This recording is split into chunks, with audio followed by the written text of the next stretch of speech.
நகரத்தார் முழக்கம் நேயர்கள் அனைவருக்கும் வணக்கம். நான் உங்கள் வசந்தா அருணாச்சலம் பேசுகிறேன்.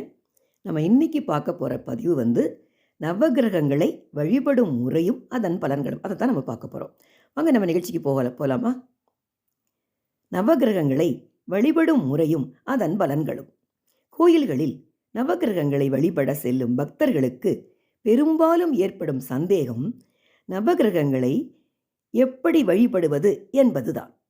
ஏனெனில் நவகிரகங்களை வழிபடும்போது சூரியன், சந்திரன், செவ்வாய், புதன், குரு, சுக்கிரன், சனி ஆகிய 7 கிரகங்களை இடமிருந்து வலமாகவோ அல்லது வலமிருந்து இடதுபுறமாகவோ எப்படி சுற்றி வழிபட வேண்டும் என்ற சந்தேகம் எழுகிறது.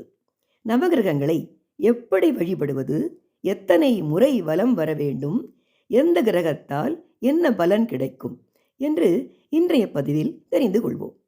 ஒவ்வொரு கிரக பெயர்ச்சியின் போது நவகிரக வழிபாடு செய்ய கோயிலுக்கு செல்கின்றனர்.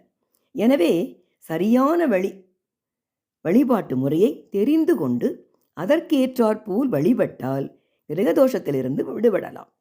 நம் ஒவ்வொருவருடைய பூர்வ புண்ணியத்தின்படி அவரவர் ஜாதகத்தில் கிரக நிலை அமைந்திருக்கும். அனைவருக்கும் ஜாதகத்தில் நவகிரகங்கள் எல்லாமே சாதகமாக அமைந்திருப்பதில்லை. சில கிரகங்கள் பலமாகவும் சில கிரகங்கள் பலவீனமாகவும் அமைந்திருக்கும். எனவே நவகிரகங்களை 9 முறை சுற்றி வழிபட்டால் தோஷம் விலகும் என்பது நம்பிக்கை. கோயில்களுக்கு செல்பவர்கள் முதலில் விநாயகரை வணங்கிவிட்டு பின்னர் மற்ற தெய்வங்களையும் வழிபட்ட பின்னர் கடைசியாக நவகிரகங்களை தரிசிப்பதுதான் சரியானது. எனவே இடம் வலம் என்ற கருத்தை மனதில் கொள்ள வேண்டியதில்லை. நவகிரகங்களை 9 முறை சுற்றினாலே போதும். நவகிரகங்களை தொட்டு வணங்குதல் கூடாது. நவகிரக வழிபாடும் அதன் பலன்களும்.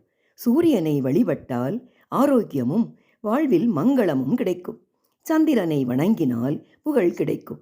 செவ்வாயை வழிபட்டால் தைரியம் அதிகரிக்கும். புதனை வழிபட்டால் நற்புத்தி கிடைக்கும். அறிவாற்றல் பெருகும். குரு பகவானை வணங்கினால் செல்வமும் புத்திர பாக்கியமும் கிடைக்கும். சுக்கிரனை வணங்கினால் நல்ல மனைவி அமையும். வீடு மனை வாங்கும் யோகம் உண்டாகும். சனி பகவானை வழிபட்டால் ஆயுள் பலம் பெறும். ராகுவை வணங்கினால் பயணத்தால் நன்மை கிடைக்கும். கேதுவை வணங்கினால் ஞானம் பெருகும், மோட்சம் கிடைக்கும், ஆன்மீக ஈடுபாடு அதிகரிக்கும்.